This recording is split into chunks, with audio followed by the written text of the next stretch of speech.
Hello, আসসালামু আলাইকুম। আমি একজনের ভোট প্রচারণার জন্য আপনাদের কাছে এসেছি। তিনি হচ্ছেন টাকলা মুরাদ। আ আ সরি ফুয়াদ, টাকলা ফুয়াদ? ব্যারিস্টার ফুয়াদ। তিনি হচ্ছেন বরিশাল ৩ বাবুগঞ্জ মুলাদি আসন থেকে তিনি এমপি পদপ্রার্থী হিসেবে দাঁড়িয়েছেন। তিনি বলেছেন প্রকাশ্যে এসে যে তার কাছে টাকা নেই। তাকে যেন টাকা দিয়ে সাহায্য করা হয় নির্বাচনের জন্য, নির্বাচনী প্রচারণা বা নির্বাচনী কার্যক্রম করার জন্য তার কাছে যে পরিমাণ টাকা থাকা দরকার সেই পরিমাণ টাকা নেই। আমি আশা করছি বরিশালের মানুষ যেভাবে তাকে দৌড়ানি দিয়েছিলেন, সামনে তাকে দৌড়ানি দিবেন কিনা সেটা আপনারা ভালো বোঝেন। আপনাদের উপরে ছেড়ে দিলাম।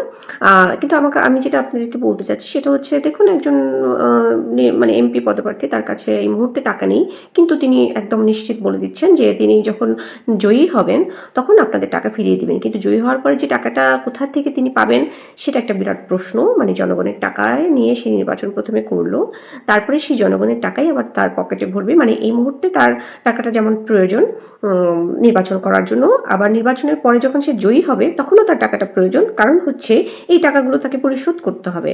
এখন মানে আমি একটু চিন্তা করে দেখলাম, সে জনগণের সেবা করবে নির্বাচন করার পরে, নাকি জনগণের কাছ থেকে টাকা পয়সা নিয়ে তার পকেটটাকে ভরবে সেটার জন্য নির্বাচন করবে। মানে নির্বাচনটা আসলে সে কেন করবে? টাকার জন্যই তো করবে। সো আমরা যেটা বুঝতে পারছি, টাকাটা তার কাছে ভীষণ জরুরি, ইম্পর্ট্যান্ট একটা বিষয়। তাকে টাকাটা দিতে হবে। আপনারা কাইন্ডলি তাকে বিকাশ নাম্বার হয়তো দিয়েছে, বিকাশে টাকাটা পাঠিয়ে দিবেন এবং অপেক্ষা করেন যে আপনাদের কাছ থেকেই আবার টাকাগুলো নিয়ে আবার আপনাদেরকে ফিরিয়ে দিবে কিনা, বা আদৌ ফিরিয়ে দেওয়ার কমিটমেন্ট করেছে কিনা সেটাও একটা বিরাট প্রশ্ন। সো এই ধরনের যারা হচ্ছে নির্বাচন পদপ্রার্থী, কিন্তু তাদের টাকা নেই, কিন্তু পরবর্তীতে তারা কিন্তু টাকা জনগণের কাছ থেকে